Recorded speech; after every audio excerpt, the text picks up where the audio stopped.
Hello દર્શકો, જય શ્રી કૃષ્ણ, સુપ્રભાત. કેમ છો બધા? આજે આપણે બ્રહ્માજીની જ વાતને આગળ કરવાના છીએ. તો એ પહેલાં આપણે પ્રાર્થના કરી લઈએ.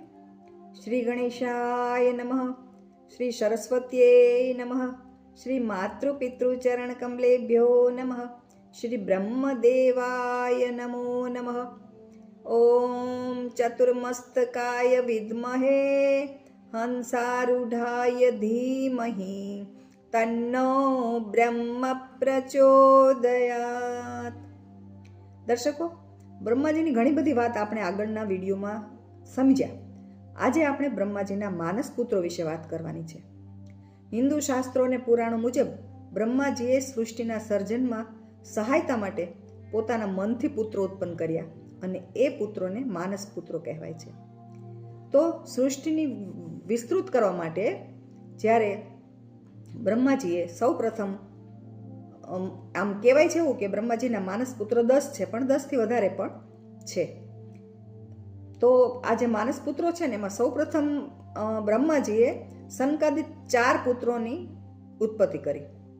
એને આમ તો એની સૃષ્ટિની વિસ્તાર કરવા માટે કરી, પરંતુ તે ચારે ભક્તિ માર્ગ પસંદ કર્યો અને સંન્યાસી થઈ ગયા. એટલે બ્રહ્માજીએ પછી અન્ય પુત્રોની રચના કરી. આપણે જેને સપ્તર્ષિ કહીએ છીએ ને, એ બધા બ્રહ્માજીના માનસ પુત્રો છે. આ દરેક માનસ પુત્રો બ્રહ્માજીના કોઈને કોઈ અંગમાંથી ઉત્પન્ન થયા છે. જો મરીચી છે ને, એ બ્રહ્માજીના મનમાંથી ઉત્પન્ન થયા છે. સાથે સાથે બ્રહ્માજીએ તેને ઉત્પન્ન કર્યા પછી સૂચના આપી કે જો પુત્ર વત્સ, સૃષ્ટિનો વિસ્તાર કરવાનો છે, સંન્યાસ નથી લઈ લેવાનો. તારા આગળના ભાઈઓ સંન્યાસ લઈને જતા રહ્યા છે, પરંતુ તારે સૃષ્ટિનો વિસ્તાર કરવાનો છે. તો પિતાની આજ્ઞા માની મરીચીએ પોતાના પુત્ર કશ્યપને દક્ષ પ્રજાપતિની પુત્રીઓ સાથે પરણાવ્યા. તેમાંથી દેવ, દૈત્ય, પક્ષીઓ, નાગો, વનસ્પતિઓ, વૃક્ષો બધાની ઉત્પત્તિ થઈ. કશ્યપ ઋષિ સાચા અર્થમાં સૃષ્ટિના વિસ્તારક છે. દર્શકો, આ જે સિવાયના બ્રહ્માજીના જે માનસ પુત્રો છે એમાં અત્રિ, અંગિરા, વશિષ્ઠ, ભૃગુ, પુલહ ઋષિ, પુલસ્ત્ય, આ બધા છે. હવે એના જે આ બધા માનસ પુત્રો જે છે એ બ્રહ્માજીના કોઈને કોઈ અંગમાંથી ઉત્પન્ન થયા છે. એટલે અત્રિ ઋષિ છે ને, એ બ્રહ્માજીની આંખમાં ઉત્પન્ન થયા છે.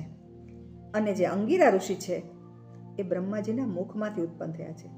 જ્યારે વશિષ્ઠ ઋષિ બ્રહ્માજીના પ્રાણમાંથી ઉત્પન્ન થયા છે. અને ભૃગુ ઋષિ જે છે ને, એ બ્રહ્માજીની ત્વચામાંથી ઉત્પન્ન થયા છે. અને જે પુલત્સ્ય ઋષિ છે એ બ્રહ્માજીના કાનમાંથી ઉત્પન્ન થયા છે. તો વળી પુલહ જે છે, પુલહ ઋષિ, એ બ્રહ્માજીના નાકમાંથી ઉત્પન્ન થયા છે.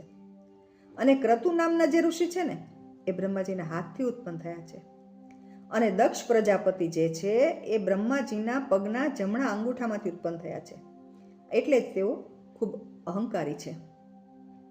અને નારદ છે, નારદ મુનિ, એ બ્રહ્માજીની નાભીમાંથી ઉત્પન્ન થયા છે.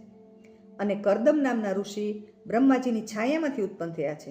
આ સિવાય એવું કહેવાય છે કે ધર્મ, અધર્મ એ બધા પણ બ્રહ્માજીના માનસ સંતાનો છે. તો આ જે અત્રિ ઋષિ છે, આપણે એને ઓળખીએ છીએ, અત્રિ અને અનસૂયા, એના વિશે આપણે જાણીએ છીએ. તો એના જે પુત્રો છે એને પણ આપણે ખબર છે કે ચંદ્રમા, દત્તાત્રેય અને દુર્વાસા, આ 3ને અત્રિ અને અનસૂયાએ જન્મ આપ્યો છે. એ લોકોએ શું કર્યું? માનવ સભ્યતામાં જે જરૂરી છે એ બધું જ્ઞાન આપ્યું. કારણ કે મનુષ્ય બનવા માટે કંઈ સભ્યતા જે જોઈએ એ અત્રિ ઋષિના પુત્રોએ આપ્યું છે. અને અંગિરાના પુત્ર અગ્નિદેવ છે.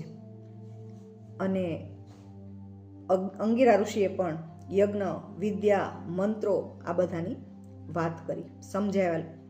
અને જે પુલત્સ્ય ઋષિ છે એના સંતાનો છે ને, રાક્ષસો, કિન્નરો અને યક્ષો, રાવણ છે ને પુલત્સ્યનો વંશજ છે. એટલે આ બધાની ઉત્પત્તિ પુલત્સ્યથી થઈ. અને પુલહ નામના ઋષિઓથી વન્ય હિંસક પશુઓના સર્જન થયા, વ્યાઘ્ર જેવા. અને ક્રતુ નામના જે ઋષિ છે ને, આપણે જે 60 લઘુ ઋષિઓ જે છે ને, વાલખિલ્ય, જે સૂર્યની સામે સતત અવળે ઊંધા પગે પણ એની આગળ ચાલતા રહે છે, એ લઘુ ઋષિઓ, એની ઉત્પત્તિ ક્રતુ ઋષિથી થઈ છે. વશિષ્ઠ જે છે એને તો આપણે ઓળખીએ જ છે, કારણ કે રામના ગુરુ છે.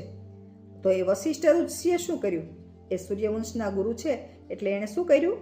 નૈતિકતા અને ધર્મનો બોધ બધાને આપ્યો, એટલે કે નૈતિકતા અને ધર્મની સ્થાપના કરી. અને ભૃગુ ઋષિએ ભૃગુ સંહિતા લખી છે, જ્યોતિષાચાર્ય છે અને તે આયુર્વેદના પણ જાણકાર છે. અને નારદ મુનિ તો ભક્તિ માર્ગમાં નો ફેલાવો કરનાર છે. કારણ કે નારદ મુનિને દક્ષ પ્રજાપતિએ શાપ આપ્યો, કારણ કે દક્ષ પ્રજાપતિએ સૌ પ્રથમ પોતે 60,000 પુત્રોને ઉત્પન્ન કર્યા વસ્તી વિસ્તાર માટે. અને નારદ મુનિની સલાહથી એ 60 કહેવાય ને કે ભક્તિ માર્ગે જતા રહ્યા, સંન્યાસી બની ગયા. એટલે દક્ષ પ્રજાપતિએ નારદ મુનિએ શાપ આપ્યો કે તમે હંમેશા ફરતા રહેશો. એટલે આમ જુઓ તો નારદ મુનિ દેવો મનુષ્ય વચ્ચે કડીરૂપ છે એમ કહી શકાય. કારણ કે નારદ મુનિ ગમે ત્યાં જઈ શકે, દેવો પાસે, મનુષ્ય પાસે, દૈત્યો પાસે, રાક્ષસો પાસે, એને બધે જવાની છૂટ. તો એ આવી રીતે બધે ભક્તિ માર્ગનો ફેલાવો કરનાર બન્યા. અને જે કરદમ ઋષિ જે છે ને એ કપિલ મુનિના પિતા છે. કપિલ મુનિને આપણને ખબર છે કે કપિલ મુનિ વિષ્ણુ ભગવાનના અવતાર છે અને એણે સાંખ્ય શાસ્ત્રનો ઉપદેશ કર્યો છે. જે દક્ષ પ્રજાપતિ છે એને પણ એવી સૂચના આપી કે તમે મૈથુની સૃષ્ટિની રચના કરો અને બધાને વંશ વધારવા માટેની જવાબદારી કીધી. અને 60 પુત્રીઓ દ્વારા તેમણે સૃષ્ટિનો વિસ્તાર કર્યો. ટૂંકમાં એવું કહી શકાય કે સૃષ્ટિના વિસ્તાર માટે બ્રહ્માજીએ વિચાર આપ્યો, પ્રજાપતિઓએ પાયો નાખ્યો, કશ્યપ જેવા ઋષિઓએ તેને વિવિધ જીવજંતુઓ, દેવ, દાનવ, વૃક્ષો, વનસ્પતિ વગેરેથી ભરી દીધી. અને આ ઋષિઓ માત્ર પૂર્વજ જ નથી પણ બ્રહ્માંડના સંચાલન માટેના એન્જિનિયર છે એવું પણ કહી શકાય. છે ને અદ્ભુત વાત? આપણા પુરાણોની, આપણા ઋષિઓની, ખરેખર આપણા સનાતન ધર્મની અદ્ભુત વાતો હોય છે. તો આ વાત પછી આપણે અહીંયા આજની વાત પૂરી કરશું. એ પહેલાં આપણે સર્વના કલ્યાણ માટે પ્રાર્થના કરીશું. સર્વે ભવન્તુ સુખિનઃ, સર્વે સંતુ નિરામયા, સર્વે ભદ્રાણિ પશ્યન્તુ, મા કશ્ચિદ દુઃખભાગ ભવેત. ઓમ શાંતિ શાંતિ શાંતિ. દર્શકો, આવતીકાલે નવી વાત સાથે ફરી મળીશું. ત્યાં સુધી સૌને મહાદેવ હર. જય શ્રી કૃષ્ણ.